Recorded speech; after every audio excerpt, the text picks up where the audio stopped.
సంధ్య theatre తొక్కిసలాట ఘటనలో మహిళ చనిపోవడం బాధాకరమన్నారు CPI MLA Kunamneni Sambasivarao.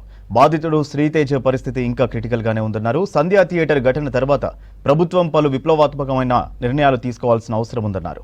CM Revanth అసెంబ్లీలో మాట్లాడితేనే అందరికీ నిజానిజాలు తెలిసాయన్నారు. పోలీసులు అల్లు అర్జున్ చెప్పిన వివరాలు చూస్తే నమ్మకంగా లేవన్నారు. ఈ కేసులో నిందితులను శిక్షించి బాధితులకు న్యాయం చేయాలన్నారు కూనంనేని. సినిమా వర్సెస్ రాజకీయం, cinema versus heroism and villainism. ఒక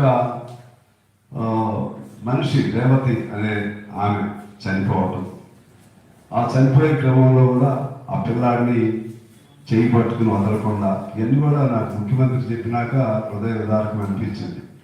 సినిమా మీద ఎంత ప్రేమ ఉందో సహజంగా బిడ్డ మీద అంతకంటే ఎక్కువ మమకారం. అసలు ఎందుకు ఈ క్లాష్?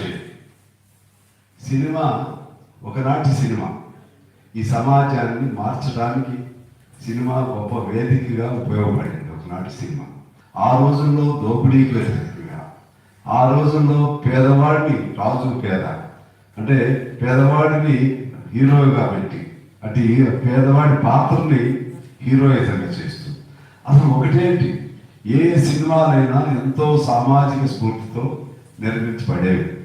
మంచి కోసం ఫైట్ చేసిన వాడే హీరో. ఆ సినిమాలో విలన్లు లేరా? నాగభూషణం విలన్ పాత్ర వేశాడు, రాఘగోపాలరావు విలన్ పాత్ర వేశాడు, కోట శ్రీనివాసరావు విలన్ పాత్ర వేశాడు, ఇంకా గిరిబాబు లాంటి వాడు చాలా మంది అనేక మంది విలన్ పాత్రధారులు కూడా ఉన్నారు. అక్కడ ఏమి చూపెట్టింది? మంచిలో చెడు కూడా అంతర్లీనంగా ఉంటుంది అనేది వాడు చూపెట్టినటువంటి అంశం. అక్కడ మంచి అనకపోయింది, మంచి అనకపోయి చెడే విలనిజమే హీరోయిజం అయిపోయింది. ఇది ఆశ్చర్యంగా ఉంది.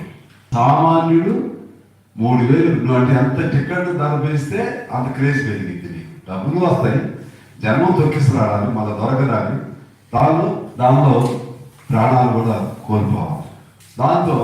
దాని మీద నీ ప్రభుత్వ నియంత్రణ ఎక్కడ ఉంది? ప్రభుత్వ నిఘా ఎక్కడ ఉంది? దాని ప్రకారంగా రూల్స్ రెగ్యులేషన్స్ నువ్వు ఫేల్ చేయాలా లేదా?